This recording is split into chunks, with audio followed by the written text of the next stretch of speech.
Pas dorëzimit të progres raportit për Shqipërinë nga ambasadori i Bashkimit Evropian në Tiranë, Silvio Gonzato, kryeministri Edi Rama dhe Gonzato kanë mbajtur një konferencë të përbashkët për shtyp.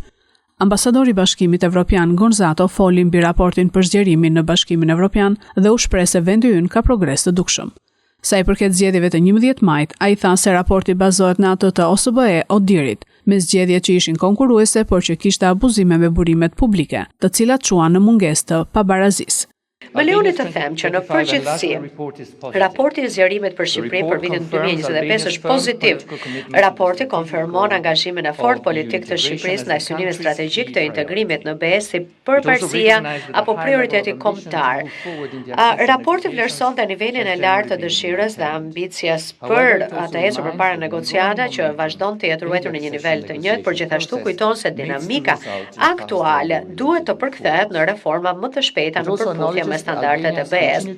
Raporti vëren gjithashtu faktin se Shqipëria ka vazhduar të jetë në përputhje të plotë me politikën e përbashkët të jashtme dhe të sigurisë së BE-s, një sinjal i fortë për rolin strategjik të Shqipërisë si partnere e besueshme në një kontekst gjeopolitik sfidues. Në lidhje me kriteret politike, raporti vlerëson që funksionimi i institucioneve demokratike është sfiduar pjesërisht, kryesisht për shkak të dinamikave si polarizimi i thellë politik, nevojës për reformë përfshirëse zgjedhore,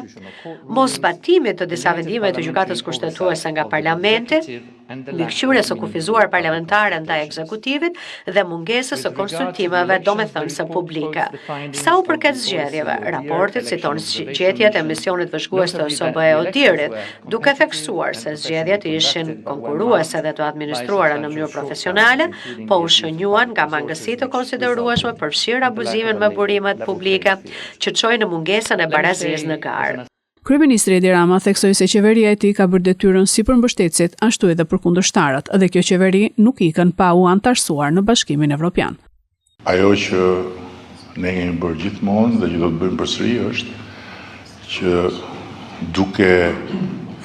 marrë të gjithë energjinë e nevojshme nga gjysma plot, të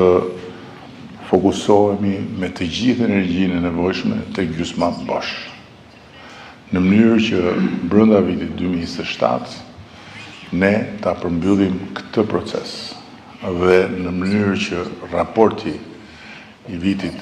2027 të shkruaj rekomandojmë antarësimin e Shqipërisë në Bashkimin Evropian.